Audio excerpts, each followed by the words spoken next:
Vamos para o Salmo 119. Nós paramos no... Lemos o 37, vamos para o 38, não é?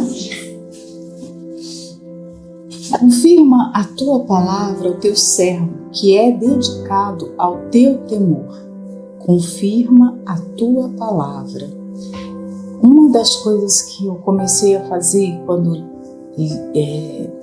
me converti e comecei a ler a Bíblia foi marcar os versículos. Deve ter sido o hábito de todas, não é? Você começa a perceber palavras que são tão especiais, que te fortalecem em algum momento, que você vive uma experiência, e aí você vai lá e grifa, né? Eu sei que acontece também de ter uma pontinha de inveja da Bíblia de outras pessoas que já estão caminhando com Jesus há mais tempo, as pessoas começam a marcar indiscriminadamente, né? Eu me lembro de conhecer jovens e obreiras que vamos começar a marcar aqui porque eu quero ter uma Bíblia colorida, como a do fulano, mas não viver uma experiência com aquela palavra. Normalmente você marca quando você vive algo com ela, né? Então, quando eu marcava, eu gostava de colocar a data. Tipo assim, isso aqui foi experimentado, isso é verdade, eu experimentei essa palavra. Hoje eu não tenho mais a Bíblia marcada, a Bíblia antiga ficou em casa. Ela estava muito velhinha, a capa, mas assim, tinha aquele apego de ter sido confirmada a palavra. O confirmar aqui é você experimentar aquela palavra na prática. Você leu aquele versículo entrou na sua alma e você experimentou. É diferente de você abrir um cardápio do restaurante, você vê os pratos ali, podem até explicar como é feito esse prato. Isso aqui é assim, é assado, tá? Mas você não experimentou, né? Muitas pessoas têm um envolvimento com a palavra, sim, a palavra está ali, mas não saiu do papel e se tornou realidade na vida dela. Quando o salmista aqui, que eu acredito que seja Davi, pede isso, confirma a tua palavra, teu servo, todas essas palavras que eu amo, que eu respeito, que eu tenho tanto apreço, eu quero experimentar essa palavra tem que se tornar real na minha vida. É diferente quando você conhece, você até sabe que é a palavra, você tem um carinho por aquela palavra, mas você não experimentou ainda. Confirma a palavra, torna essa palavra em realidade na minha vida, torna essa palavra palpável. Por exemplo, nós temos mandamentos com promessas. A partir do momento que eu cumpro o mandamento, eu quero experimentar essa promessa. O Deus que fez promessas, Ele fez porque Ele quer cumprir as promessas. Tão simples da gente entender isso.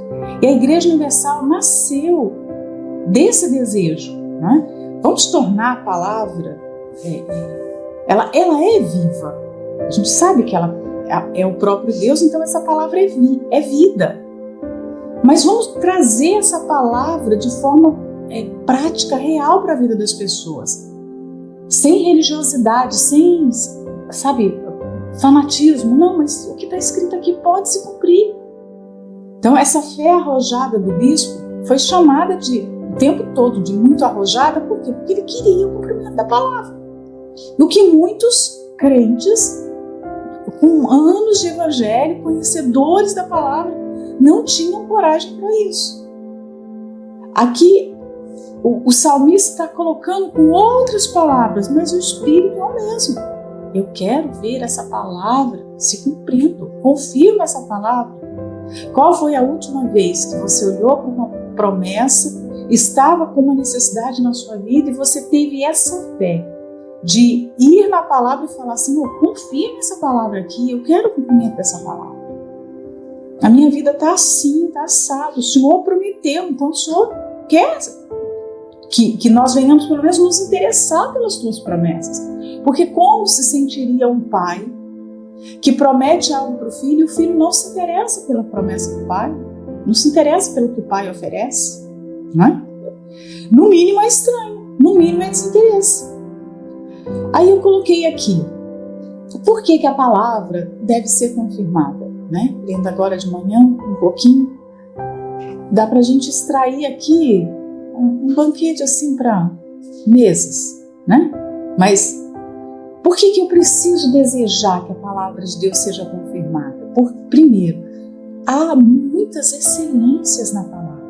Nós não estamos diante da palavra de alguém comum. Então, a palavra é uma extensão de quem Deus é. Então, há uma excelência extraordinária para que nós possamos experimentar. Ela está ali, à nossa disposição. Então, o bom da Bíblia é saber que ela tem uma riqueza que jamais vai ser esgotada. Ela é tão excelente, ela é tão grandiosa, vou repetir, que ela tem uma profundidade que não tem fundo, não é? Quando se mergulha, por exemplo, numa piscina, quem mergulha vai ver que vai ter um limite.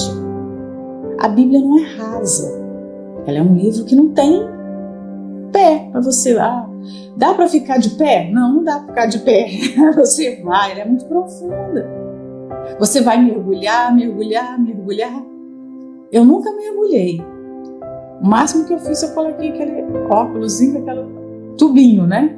Mas as pessoas que mergulham, principalmente em lugares muito profundos, elas veem as riquezas, elas veem uma vida que existe no fundo do mar que não está à mostra para qualquer pessoa.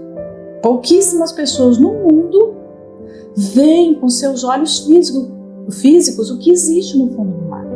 Assim é a palavra. Só que diferente do oceano, que tem um fundo, tem um limite, a palavra não tem limite. Então, é como se nós tivéssemos que analisar qual é a profundidade que eu já cheguei. Porque eu estou nesse mergulho. Quando nós estamos aqui na meditação, quando nós lemos a palavra em casa, nós estamos descendo, mergulhando.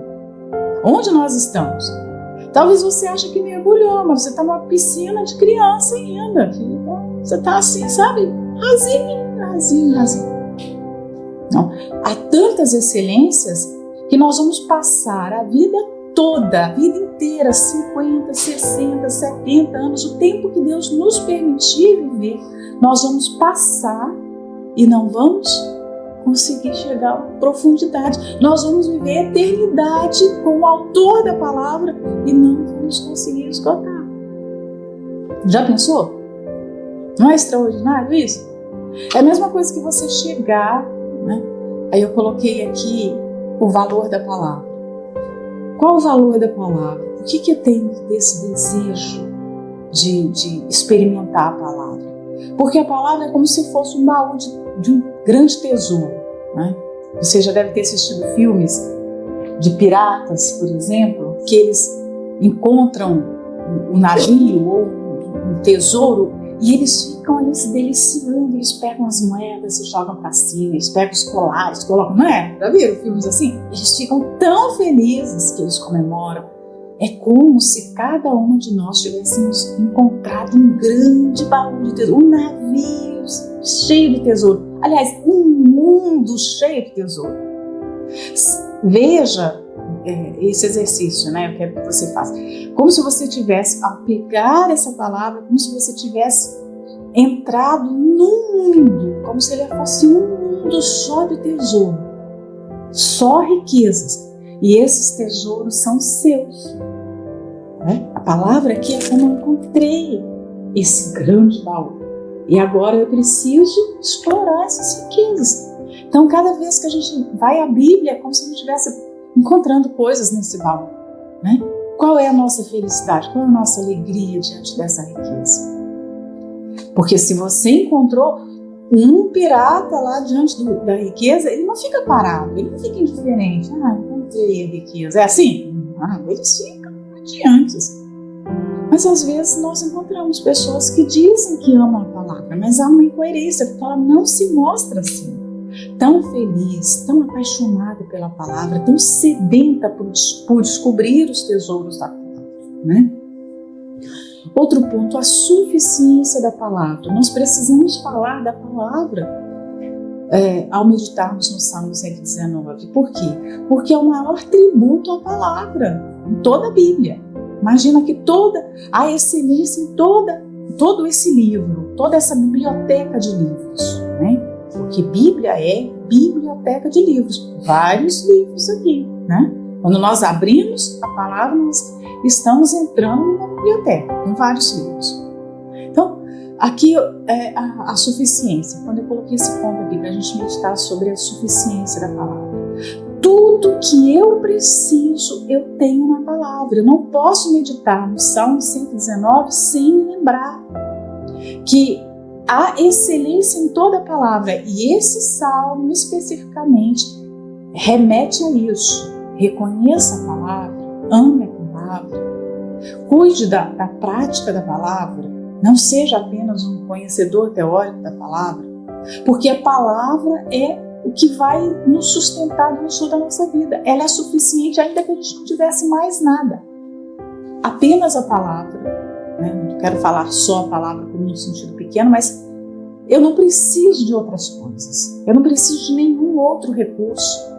Às vezes as pessoas se enchem de tantas ferramentas, sabe? Ela quer muitas pregações, ela quer ter muitos outros livros, ela quer ter tantos outros recursos, quanto só a palavra é suficiente. A gente não precisa de mais nada, né?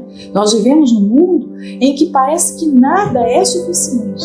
Mas sim, eu até publiquei uma foto no dia desse que me chamou bastante atenção, né? As pessoas estão tão insatisfeitas que elas abrem o seu guarda-roupa, tem muitas roupas, e elas falam o quê? Não tem nada para vestir. Elas têm lá uma estante, uma prateleira com tantos livros, e elas não têm nada para ler, né? Elas vão diante da TV, elas ligam lá. Às vezes, hoje, gente, eu sou da época que televisão não tinha nem controle remoto, né? A gente tinha que se levantar para ir, e assim, era um botão que girava e fazia até barulho. Agora, hoje já não é mais um controle. Perto da televisão, lá na caixinha de controles, tem 4, 5 controles. Eu, às vezes, não sei mexer, porque é tanta coisa. O que você fala, e agora? Como é que liga isso? Você não sabe nem que controle que é de quê. Porque são tantas opções. E as pessoas, mesmo diante de tantas opções, elas falam o quê? Não tem nada para assistir. Comida. Imagina se as pessoas vivessem na época de Abraão, na época dos profetas. Era pão, né? O leite. Às vezes a verdura que cultivava ali, mais nada. As pessoas hoje têm tanto para comer, elas falam o quê? Ai, tem nada para comer. É muita incoerência. Por quê? Porque elas não estão satisfeitas. Nada é suficiente. Nós estamos diante de uma palavra que ela é suficiente para tudo. Você está de luto? A palavra é suficiente para curar a dor da sua perda. Você foi rejeitado, você perdeu um amor, você está com um casamento destruído? A palavra é suficiente para curar essa ferida, para trazer a alegria novamente. A palavra de Deus restaura a alma. É o que fala o Salmo 119. Ela restaura. Ela é perfeita para a alma.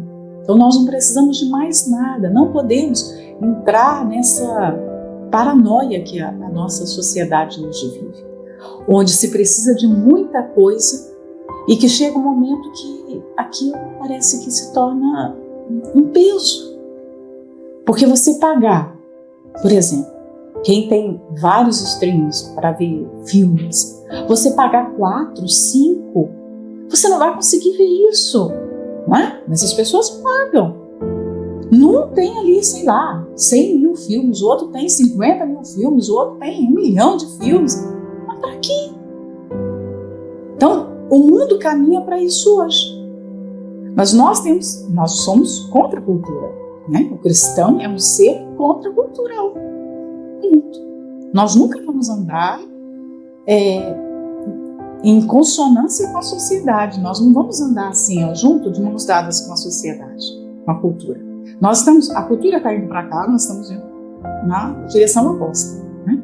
Então, se as pessoas hoje precisam de tudo isso, nós temos que revelar ao mundo a nossa alegria e a nossa capacidade de viver apenas com a palavra. Esse livro aqui, ele basta.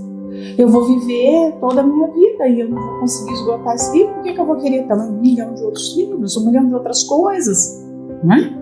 Eu já tive muito desejo de ler, que eu gosto de ler. Eu quero ler isso, eu quero ler aquilo, eu quero ler aquilo outro. E passados os anos, eu não li nada daquilo. Não li. E assim, fez falta. Então, nós cansamos a nossa mente com coisas que a gente acha que precisa, quando a palavra é suficiente. Então, confirma a palavra, por quê? Porque a palavra é suficiente para me sustentar. Eu quero que essa palavra realmente me alimente. Eu vou buscar alimento nela, porque é um alimento de fonte segura. Por quê? Tem outro ponto. O autor da palavra é confiável. É confiável. Por que eu preciso dessa palavra todos os dias? Porque o autor da palavra é o autor da minha alma. Então, ele criou o meu corpo com as necessidades que só a palavra tem. É a mesma coisa de eu pegar, por exemplo, tem um alimento sintético. Meu corpo foi feito para, vamos pegar a água. Meu corpo foi perfeitamente feito para a água. Todos os meus órgãos, existe, aliás, a maior parte da constituição do nosso corpo é de água. Então, o meu fígado, o meu estômago, o meu sangue, os meus rins, tudo funciona muito bem com água. Mas aí eu quero colocar refrigerante. Pois eu não quero beber água, eu quero beber refrigerante. O que vai acontecer com o meu corpo? Em um determinado momento, ele pode até suportar. Eu não sei por quanto tempo ele vai suportar, uma semana, alguns dias. Ele vai o quê? Entrar em colapso. Ele não foi feito para receber aquilo. E por que hoje nós adoecemos tanto? Porque nós estamos comendo coisas que não são compatíveis com o nosso corpo. Não é? E ele vai intoxicando, ele fica envenenado. Então, eu tenho segurança de me alimentar dessa palavra e do quanto eu quiser e puder. Por exemplo, não tem possologia. Leia 2 páginas só da Bíblia. Não tem. Você pode ler, meditar e não tem contraindicação. Não tem efeito colateral. Já pensou? Extraordinário isso? Por quê? Porque quem criou a palavra, o autor da palavra, é uma pessoa completamente confiável. Então, eu estava vendo um tempo atrás aquele violinista, eu esqueci o nome dele, tentei lembrar, até esqueci. É considerado o maior violinista do mundo. As pessoas pagam muito para assistir o concerto dele. Eu gosto, às vezes, de colocar as músicas, mas nunca fui num concerto ao vivo. Mas as pessoas pagam, eu acho que o ingresso para o concerto é tipo assim, $500, $700, um lugar simples. Camarote é $1.000, $2.000, né? Porque ele toca lindamente, né? Ele toca perfeito, com aquela coisa, aquela harmonia com a alma. Mas as pessoas, quando compram o ingresso, elas compram porque elas ficam assim, é o fulano de tal que vai tocar. Porque só quem tem condição que assiste ao vivo. Mas um dia esse homem, ele se disfarçou e ele foi para uma estação de trem para tocar. E ele ficou assim num corredor, a saída da estação, as pessoas passavam e ele estava lá tocando as mesmas músicas que ele tocava no concerto. Eram as mesmas. Era o mesmo violino de $1 milhão, era o mesmo musicista, era tudo igual. Só não estava no teatro, no palco, né, tradicional dele. As pessoas passavam, não davam a mínima. Ninguém olhava. Tipo assim. E as pessoas estavam filmando, né? Porque ele queria oferecer uma boa música para as pessoas que não tinham condição de pagar. Só que as pessoas não conseguiam reconhecer quem ele era. Né? Então, para elas era alguém que... mais um que está aí com um chapéu, né? Ele nem tinha chapéu pedindo moeda. Mas na cabeça delas, era alguém que estava cantando, tocando para receber alguns tostões, né?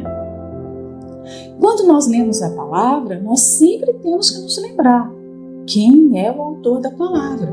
Porque se nós perdemos a consciência de quem é essa palavra, a gente vai fazer como aquele povo que passava e é quem está tocando aí. É o barulho que a gente está ouvindo. Legal, mas elas não tinham noção. Então, quando nós pegamos a palavra, todos os dias nós precisamos fazer esse exercício. Essa palavra veio da pessoa mais especial que existe nesse mundo. Essa palavra veio de Deus para mim. Ele poderia não ter deixado nenhuma palavra, nenhum registro dele, mas ele deixou, ele quer ser conhecido pela palavra. Então eu preciso adaptar os meus ouvidos para perceber o autor da palavra.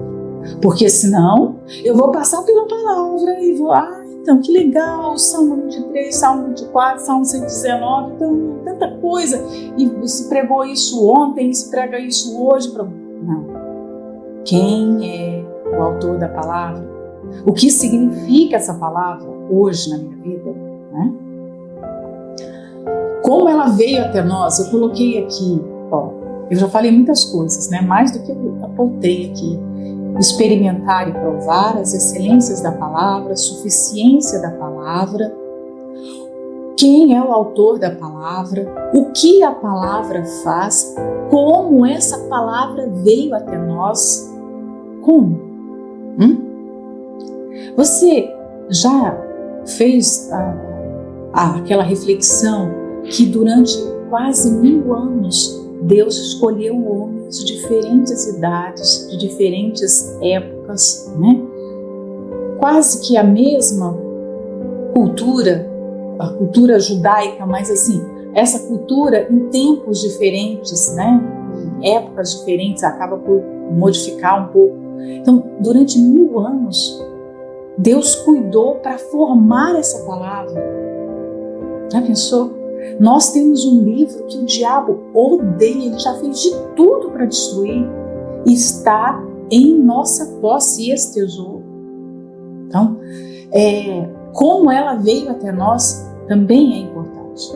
Essa palavra já, homens e muitos homens já morreram por causa da palavra, para que essa palavra tivesse hoje livre acesso a todos os povos, né? Quase todos os povos, né? São todos os países que é permitida a leitura da Bíblia. Mas lembrar isso, por causa dessa palavra, muitas pessoas já perderam a vida. Muitos. Se você olhar a vida de mártires, de pessoas que, por traduzir a palavra, elas perderam a vida. Por traduzir a palavra. Elas amaram tanto a palavra que elas foram contra uma lei, um governo. Elas arriscaram suas vidas. E hoje elas passaram um bastão, elas nos deram, essa geração deu a palavra para outra geração e para outra geração, e hoje nós somos a geração que tem a palavra. Como é que nós vamos entregar essa palavra para a nova geração? Como é que nós estamos passando a palavra? Por exemplo, quando eu estou aqui meditando com vocês nas escrituras, é uma forma de fazer o nosso coração se dilatar para a palavra, para que nós possamos amar, entender, valorizar a palavra e passar essa palavra de forma correta, né?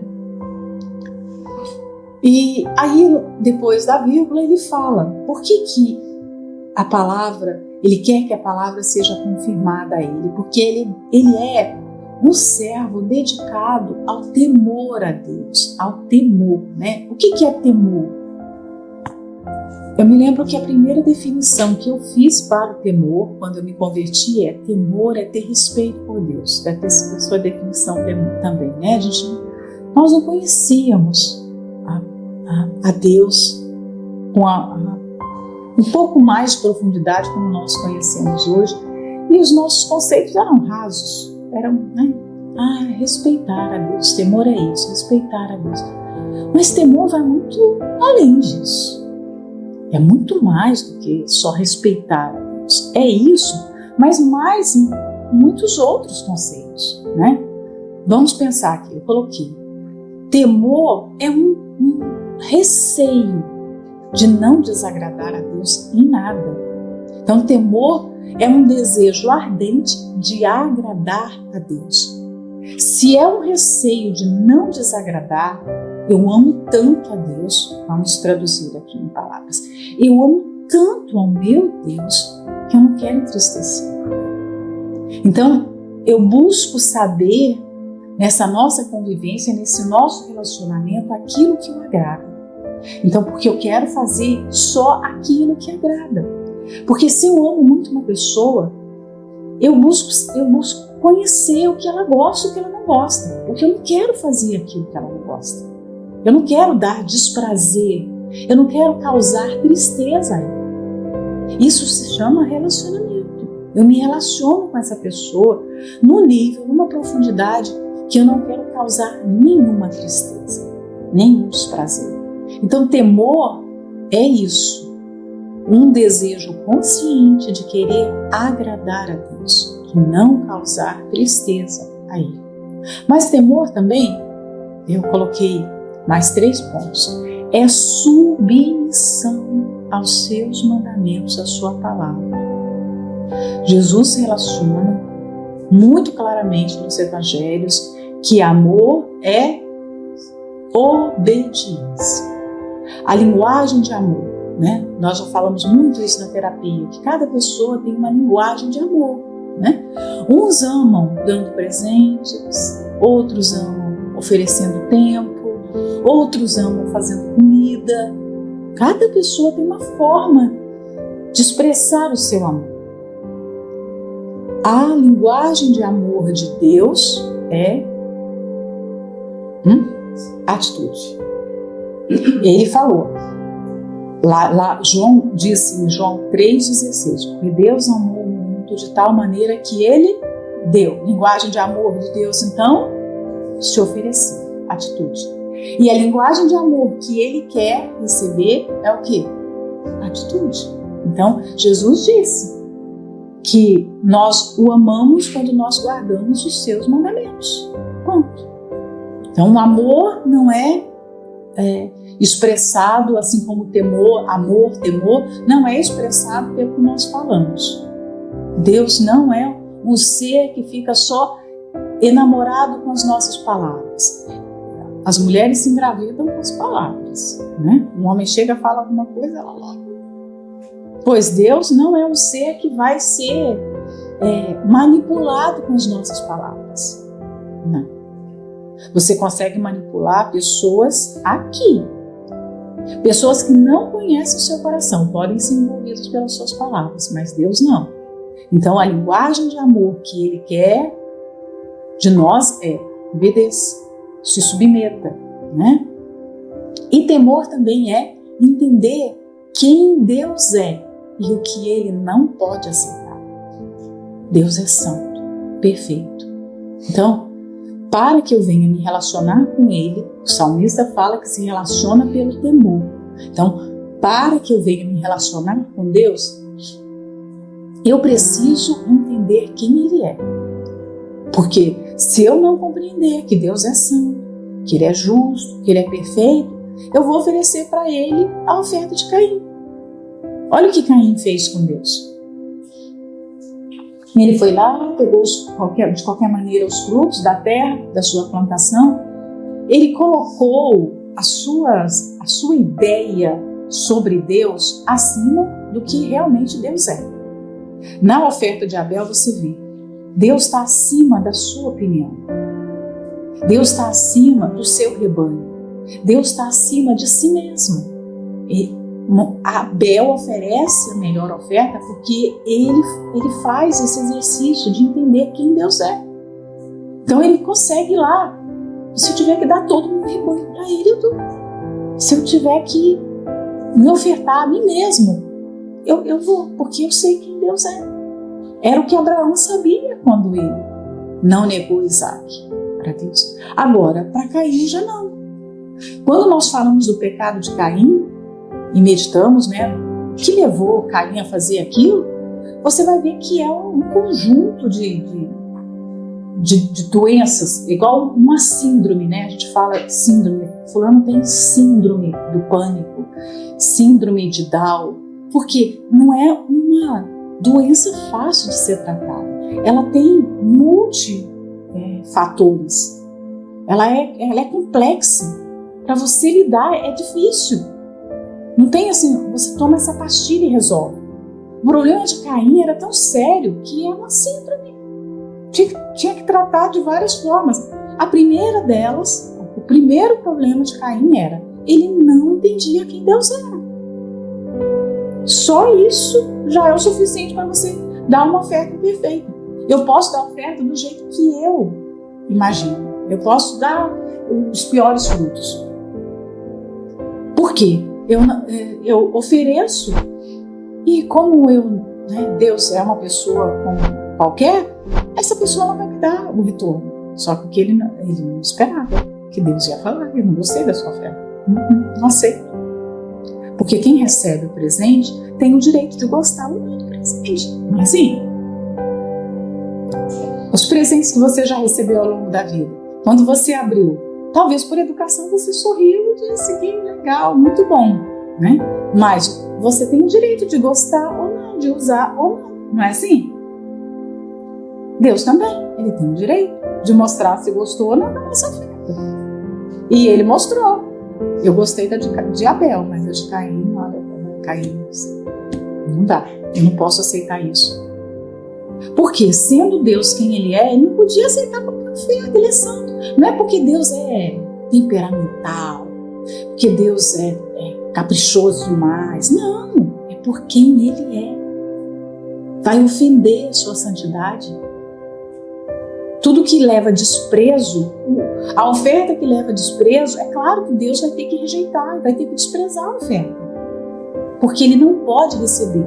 Por isso está escrito lá, antes de ir no altar, apresentar a oferta, olha, repara bem no seu coração, porque se você tiver alguma coisa contra o seu irmão tiver alguma coisa contra você, é culpa sua, você tem que ir lá se consertar, não coloque a sua oferta no altar, porque o altar não pode aceitar a sua oferta. Então nós precisamos entender isso e nos relacionar com Deus nesse nível de temor. Peraí, eu não posso orar dessa forma, eu não posso servir dessa forma, eu não posso tratar as pessoas dessa forma. Isso é temor. Isso tudo é temor, né? Eu coloquei aqui 3 tipos errados de temor. Eu me lembro que nós falamos sobre isso numa reunião do autoajuda, sobre o temor. Eu me lembro de ter comentado sobre esse assunto, né? Às vezes nós achamos que temos temor, mas não é um temor correto, não é o temor a Deus que realmente vai nos livrar do mal, vai evitar o pecado. Por quê? Existe o temor do inferno, por exemplo. No primeiro momento, eu também me apeguei a Deus por medo do inferno. É um começo, não vou desprezar um começo, é um começo. Mas nós não vamos conseguir caminhar com Deus ao longo dos anos só com medo do inferno. Não pode, isso aí não vai sustentar. Sabe? É a mesma coisa que o hambúrguer pode te alimentar um dia, mas se você for comer hambúrguer a vida inteira, você vai morrer desnutrido, porque um hambúrguer não tem tudo que o seu corpo precisa. Não é assim? Assim também é o medo do inferno. Uma pessoa pode começar a caminhar com Jesus por medo dele lançar no inferno. Então, tá, eu vou me batizar porque eu tenho medo do inferno, eu vou começar a orar porque eu tenho medo do inferno. Mas medo, vai chegar um momento que esse medo vai perder o sentido. E a pessoa vai soltar o freio e vai pecar. Então, medo só não é o suficiente. Medo do inferno não é o suficiente. O segundo, medo das consequências do pecado. Temos que ter receio das consequências? Temos que ter. Há consequências realmente do pecado? Mas isso também não pode ser só a única motivação que nos leva para Deus. Não, eu não vou pecar porque as consequências do pecado. Não, o que eu falei no início. O temor primeiro é o desejo de agradar a Deus. Então eu não peco, não é pelo que eu vou sofrer, é pelo sofrimento que eu vou causar no meu Senhor. É diferente, né? É completamente diferente. Eu posso verificar, se eu fizer isso, vai ter aquilo. Se eu fizer aquilo outro, eu vou perder aquilo. Mas a engenharia, digamos assim, da vida espiritual, a engrenagem não pode ser essa. Se for, está errado. Em algum momento essa engrenagem vai quebrar. E aí a pessoa vai pecar. Ela vai cair, ela vai desagradar a Deus. E também não pode ser medo do homem, né? Muitas pessoas não pecam, até quem faz a obra de Deus, por medo das consequências e por medo de ter que enfrentar um homem, de ter que enfrentar uma outra pessoa. Por exemplo, talvez haja maridos, haja homens casados que não adulteram, não é por falta de vontade de adulterar, é porque ele sabe da esposa que ele tem. Se ele adulterar, ele vai perder a sua esposa. Então, olha só como está errado. O desejo existe. De vez em quando ele flerta com o pecado, mas ele não faz por causa da esposa. O medo está no lugar errado. Primeiro tem que ser para não desagradar a Deus. E depois, para não perder meu casamento. Ele pode ter receio dessas consequências, claro que sim. Ele pode ter medo das consequências do adultério. Mas o primeiro motivo não deve ser a sua esposa, mas deve ser a Deus. Por quê? A gente também já viu isso. Muitas experiências na obra de Deus assim. Casamentos de 30 anos, por exemplo. Casamentos que pareciam que havia ali uma união, então, sabe, aquele homem parece que não vivia sem aquela mulher cuidava das vitaminas, da comida, aquela mulher parece que era onipresente com aquele marido. E você pensava assim, não, ele nunca vai ter um adultério, esse casamento nunca vai desmoronar. Mas se o fio que unia os dois era só um amor humano, esse fio pode se romper. Como se rompeu em vários casos nós vimos. Casamentos longuíssimos, casamentos de boa química, de boa ligação. Pronto, acabou. Chegou um momento que veio uma outra pessoa e aquela outra pessoa parece que colocou abaixo os 30 anos. Né? Aí fora se fala, né, do rabo de saia. Não sei a expressão aqui, mas é. Porque se é só humano, pode quebrar. Agora, se o que separa um homem do adultério é o seu temor a Deus, pronto.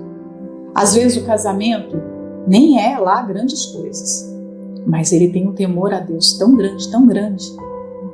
Não estou justificando que pode ser um casamento ruim, mas às vezes nem é um casamento assim que você maravilha. Mas há um temor. E o que separa do adultério é o temor a Deus. Não é o medo da mulher.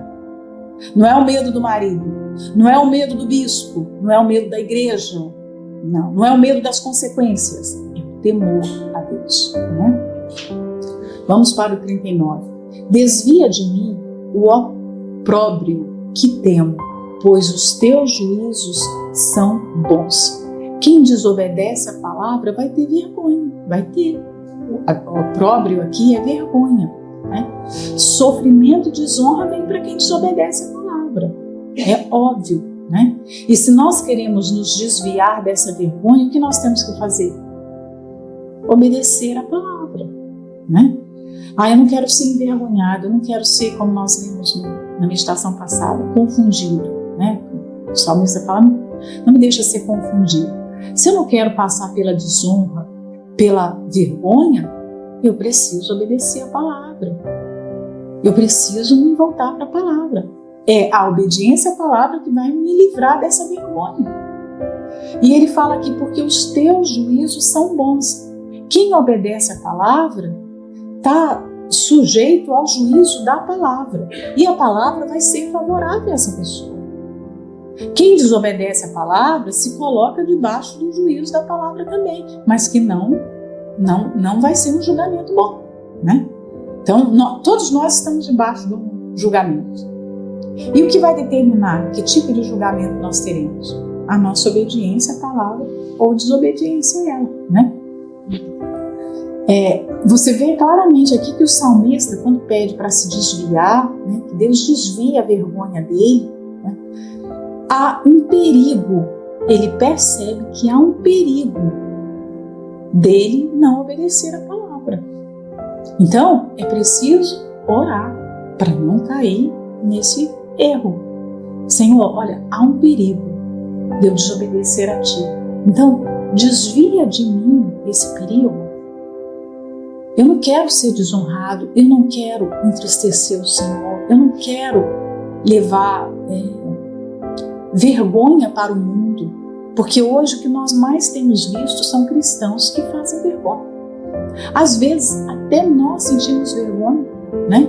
Aquela expressão vergonha alheia. O que nós mais temos visto hoje é vergonha alheia, porque as pessoas fazem coisas que você, puxa vida, o que o mundo vai pensar quando souber disso? O que as pessoas vão achar? Que todos os pastores fazem isso, né? Eu tive um tempo atrás de responder uma pessoa que me falou, poxa, esse pastor fulano de tal roubou.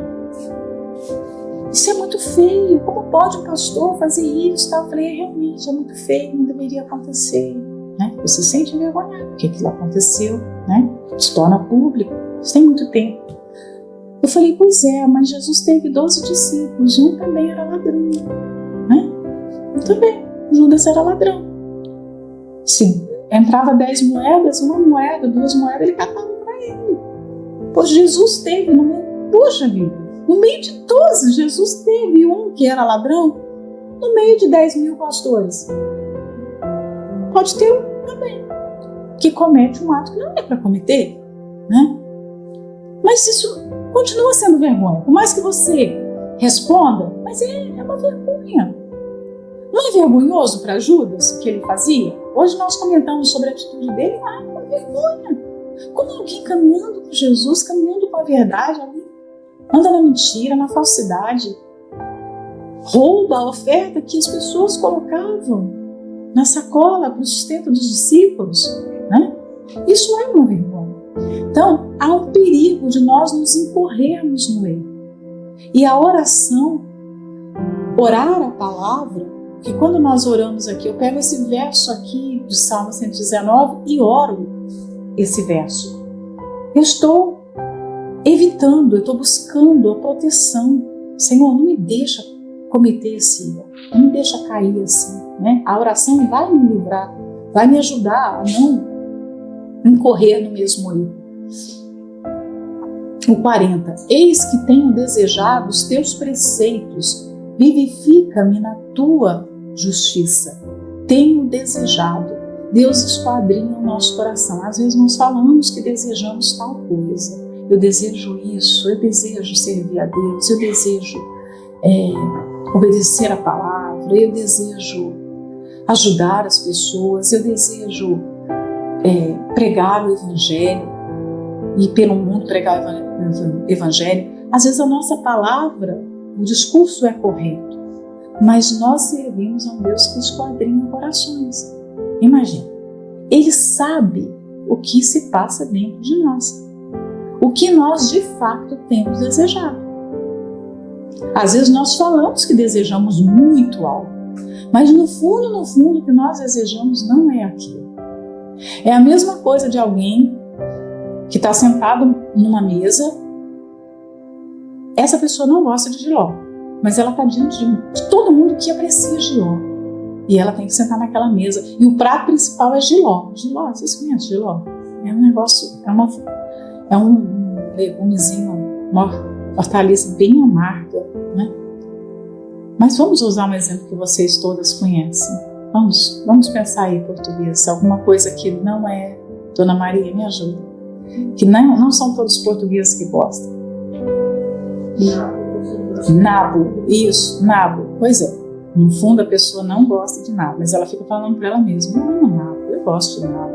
E as pessoas perguntam, porque ela está numa comunidade que todo mundo ama nabo, é a cidade dos nabos, digamos assim. Então eu gosto de nabo, claro, tem um nabo aqui na minha bolsa agora.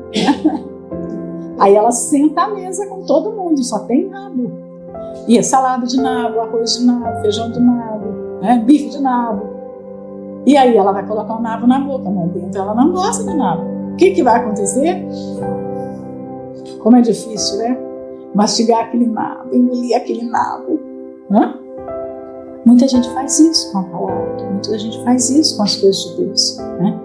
Aqui ele fala, eu tenho desejado. É algo que ele desejou no passado, que ele deseja hoje, que ele vai continuar desejando, porque ele ama, ele aprecia aquilo. Talvez você já veio uma meditação assim, meu Deus, meditação, tem que conectar, um nabo, né? Você tá lá. Que hora que vai acabar, hein? Você olha no relógio, nossa, mas como a Dona Nubia está falando, você não para de falar, né? Se torna uma tortura para você, né? Deixa eu desligar antes de terminar. Não vou esperar, eu não aguento ficar até 9h30, 9h20, eu vou desconectar aqui. Deixa eu só ver se alguém vir. Vou sair de fininho, bem fininho, para ninguém perceber, né? Não dá para disfarçar isso para Deus, porque Ele sonda os nossos corações, Ele sabe o que se passa aqui dentro. Ele não aceita, como eu disse, da oferta de Caim. Ele não aceita porque ele não pode aceitar esse tipo de oferta. Ele vai rejeitar. É a comida que vai fazer mal. Então, por isso que ele fala, vou vomitar da boca. Não posso aceitar esse tipo de coisa. Então, se você declarar o seu amor, que esse amor seja sincero. Seja sincero, que você realmente deseja, que você ama a palavra, né? Os preceitos aqui é a palavra. Porque essa palavra tem justiça e essa justiça traz vida para a nossa alma. Claro, quando eu medito na palavra, quando a palavra entra dentro de mim, essa palavra me justifica. A fé na palavra, a fé em Jesus me justifica. Uma vez que essa justiça entra na minha alma, eu ganho qualidade de vida, eu ganho anos de vida. A justiça de Deus, se coisas tão pequenas trazem, por exemplo, se você faz uma alimentação correta, uma noite de sono bem dormida, traz qualidade de vida. Você passa um dia bem, você tem força, o seu raciocínio melhora. Imagina a justiça de Deus entrando na nossa alma. O que vai acontecer? Quando a justiça entra, a justiça é o próprio Deus, a justiça entra, ela passa, sabe, nas nossas entranhas, ela passa no nosso ser, ela limpa. Como nós nos sentimos depois de um dia de trabalho? Por exemplo, nós fazemos uma faxina na casa e você tira tudo, mexe com poeira, você mexe com lixo, você mexe com gordura na cozinha. Quando termina o dia, o que a gente mais deseja? Um banho, não é? Um banho. Você sente que a sua roupa está com mau cheiro, não é? Você está com o seu corpo suado, seu cabelo está sujo. Aí quando você entra debaixo do chuveiro, quando você entra debaixo daquela água, você esfrega o seu corpo com sabão, pronto, você tira aquela roupa suja, você pega uma roupa limpa. Você já, depois do banho, você está limpinha, cheirosa, você pega a sua roupa suja para lavar, você fala, como é que tá? Olha o cheiro dessa roupa, não é assim? Mas você só percebe aquele cheiro quando você se separa dele, não é assim? Você até tinha noção que estava ruim, mas você não sabia que estava tão ruim, não é? Então, assim é a nossa vida. Quando nós entramos debaixo da palavra de Deus, é aquela água que limpa, que tira a nossa sujeira. É a justiça que tira a imundícia que há em nós. Em nós a sujeira, a podridão, o pecado, pecaminosidade ao extremo. E a palavra limpa, limpa, limpa, limpa. A palavra purifica. Os salmos falam muito da palavra como agente purificador.